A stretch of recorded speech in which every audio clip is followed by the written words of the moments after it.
आपने इससे पहले हमारे चैनल पर ड्राइवर्स के इंटरव्यू देखे होंगे, ट्रकों के रिव्यू देखे होंगे, बसों के रिव्यू देखे होंगे, यहाँ तक कि छोटे कमर्शियल वाहनों के भी रिव्यू देखे होंगे। लेकिन आज हमारे साथ सीधा कनाडा से एक खास मेहमान जुड़ रहे हैं। वो है कनाडा के ट्रक ड्राइवर जो काफी सालों से कनाडा में ट्रक चला रहे हैं। तो स्वागत करते हैं कार्तिक भाई का। वेलकम कार्तिक भाई, कैसे हो? बढ़िया बढ़िया। आप बताइए कैसे हो? ठीक ठाक बढ़िया सब। बढ़िया। तो कार्तिक भाई, फर्स्ट थिंग स्ट्रेट, कनाडा की ड्राइवर्स की लाइफ यहाँ की ड्राइवर्स की लाइफ की तुलना में कैसे अलग है और कैसी है? मतलब अगर आप मेरे को बता पाओ, बड़ी उत्सुकता है मुझे जानने की। यहाँ लाइफ बढ़िया है। बहुत बढ़िया। लाइक उधर से यहाँ पे ट्रक ड्राइवर्स के साथ थोड़ा बढ़िया बिहेव किया जाता है। जैसे कि हम माने कि यहाँ पे जैसे लॉन्ग रूट पे बंदा ट्रक चलाता है तो रास्ते में कई बार वॉशरूम टॉयलेट ऐसी चीजों का होता है दिक्कत। अब जैसे मैं ट्रक चलाता हूँ यहाँ से कनाडा से यूएस एरिजोना और फियोनिक्स और फ्लोरिडा साइड। जैसे कि 2 दिन लग जाते हैं पहुंचने में और 2 दिन वापस आने में, मतलब एक वीक बंदा पूरा बाहर रहता है घर से। तो ऐसे बंदा करता है, यहाँ से प्रॉपर फूड पैक करके जाता है रास्ते में। अब यहाँ पे टोटल जैसे मैं यूएस चलाता हूँ टोटल 11 घंटे ड्राइव कर सकते हैं हम एक दिन में, 24 घंटे में से सिर्फ 11 दिन। और जैसे हम लगाए वहाँ इंडिया के अगर कंपेयर करें तो वहाँ पे मेरे को लगता है कि ज्यादा करनी पड़ती है ड्राइव वगैरह, कि हाँ जल्दी जल्दी काम करें और वापस आ जाएं। यहाँ पे ऐसा नहीं है, रूल्स है। प्रॉपर इलेक्ट्रॉनिक रिकॉर्ड बनाना पड़ता है। तो मतलब अगर बंदा जा रहा है कहीं पे, अगर उसको 5,000 किलोमीटर जाना है, बट वो एक दिन में सिर्फ और सिर्फ 11 घंटे ड्राइव कर सकता है यूएस को। बट अगर कनाडा में कर रहा है तो 13 घंटे कर सकता है 24 घंटे में से एक दिन में। वो भी ऐसे होता है जैसे 6 घंटे ड्राइव किया, 6 घंटे दूसरा ड्राइवर करेगा, फिर से 6 घंटे आप करोगे ऐसे। तो मतलब ये फिक्स है कि 11 से 12 घंटे तक आप चला सकते हो, उससे ज्यादा नहीं चला सकते। लेकिन अगर मेरा मन करे कि मेरे को ज्यादा चलाना है तो क्या कोई कार्रवाई हो सकती है? कोई चालान का प्रावधान है? नहीं चला ही सकते, रूल्स के बाहर है। ड्राइव ही नहीं कर सकते आप। फिर अगर आपको ऐसे यहाँ पे रास्ते में पुलिस वाले होते हैं, ओपीपी स्केल होती है जैसे कि ना, हर 2-3 टाउन के बाद एक स्केल रोड पे आती है। स्केल इन द मीनिंग वहां पे आपका ट्रक का चेकअप होता है, लॉग बुक चेक होती है आपकी, मतलब आपने कितना घंटे ड्राइव किया क्या किया। वैसे तो कंपनी के साथ प्रॉपर अटैच होता है, आप चला ही नहीं सकते, ट्रक वहीं पे रुक जाता है खुद ही। कार्तिक भाई, आपको कनाडा आए हुए कितने साल हुए और ट्रक चलाते हुए कितने साल हो गए, अगर आप बता पाओ? और साथ ही साथ इसी में मैं एक और क्वेश्चन ऐड कर दूं, तो लाइसेंस की क्या प्रोसेस है लाइसेंस का, अगर आप थोड़ा ब्रीफली हमारे दर्शकों को बता पाओ। ठीक है। जैसे मेरे को यहाँ पे 5 साल हो गए आज। आज नहीं, 2-3 दिन हो गए हैं, 5 साल हो गए मेरे को यहाँ पे। और मैं स्टार्ट किया था, जैसे लाइसेंस होते हैं यहाँ पे 3-4 तरीके के, जैसे G1 G2 गाड़ी का होता है। जी का हम थोड़ी बड़ी गाड़ी भी चला सकते हैं। फिर उसके बाद ट्रक के लिए कमर्शियल लाइसेंस चाहिए होता है, जो ट्रैक्टर ट्रेलर आपने देखा होगा बड़ा वाला, 54 फीट का होता है वो। उसके लिए चाहिए होता है एजेड लाइसेंस। और वो उसकी प्रॉपर ट्रेनिंग होती है 1 महीने के अंदर। मतलब प्रैक्टिकल भी होता है, ड्राइविंग टेस्ट थेरेटिकल भी होता है। और अगर आप पास कर जाते हैं तो आपको लाइसेंस मिल जाता है। और मेरे को हो गया 3 साल हो गए मेरे को ट्रक चलाते। पहले जैसे मैं छोटा ट्रक चलाता था जब मैं स्टडी करता था, पार्ट टाइम करता था। अब बड़ा।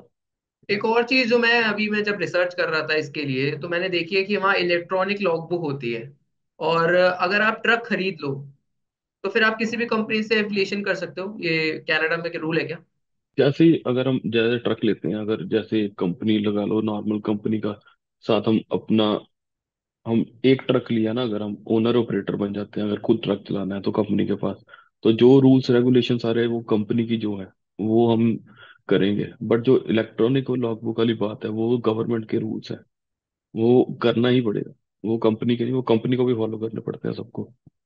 जैसा मैंने कई वीडियोस में भी देखा है और मैं कई यूट्यूब चैनल्स को भी फॉलो करता हूँ, तो ट्रक ड्राइवर्स जैसे आर राजेश भी मैंने एक दो वीडियोस उनके देखे हैं। तो वहां का केबिन कैसा होता है? मतलब क्या फीचर्स होते हैं केबिन में, और सेफ्टी फीचर्स का कैसे ध्यान रखा जाता है कनाडा की अगर मैं बात करूँ तो? तो यहाँ पे ऐसे देखा जाए, अगर मैं आज ट्रक पे होता तो आपको मैं दिखाई देता। वहां पे प्रॉपर जैसे होटल का रूम ही लगा लो, प्रॉपर फ्रिज होती है, माइक्रोवेव होता है, प्रॉपर बेड वगैरह होता है, ये सारी चीजें कंफर्टेबल। बाकी अगर सेफ्टी की बात की जाए तो जैसे हमारा अगर ट्रक खराब हो गया रोड के साइड पे, तो यहाँ पे प्रॉपर रूल्स फॉलो करने पड़ते हैं। ट्रायंगल होते हैं 3-4, ट्रायंगल जो उतर के लगाने होते हैं कि सेफ।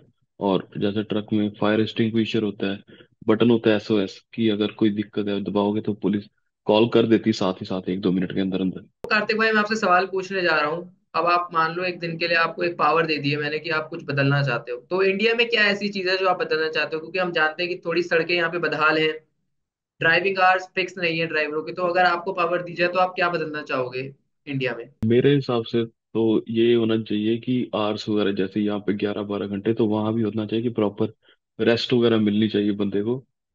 अगर बंदा ज्यादा ड्राइव करता रहे तो एक्सीडेंट के चांसेस ज्यादा होते हैं। और भी दिक्कत, अगर प्रॉपर प्लान के साथ होना चाहिए ट्रिप की, हाँ इतने दिन में, अगर इतने किलोमीटर का ट्रिप है इतने दिनों में, ये नहीं कि 2 दिन में ही निकालना है जो मर्जी हो जाए। मतलब प्रॉपर दो कि हाँ 11-12 घंटे 13 घंटे ड्राइव करो, उसके बाद आराम करो। और दो ड्राइवर हो तो बढ़िया है कि दोनों बारी बारी चला सकते हैं, तो ये सही रहेगा। तो कार्तिक भाई ये है मेरा लास्ट सवाल। एक मैं आपकी सैलरी नहीं पूछूंगा, लेकिन अगर एक आम कनाडा का या यूएस का ड्राइवर है वो कितना तक कमा सकता है, और इंडिया की तुलना में कितना ज्यादा कमा सकता है, अगर आप बता पाओ। हाँ जैसे यहाँ पे माइल्स के हिसाब से होता है, अगर यूएस में जाओ ना तो माइल्स के हिसाब से मिलते हैं, घंटों के हिसाब से नहीं।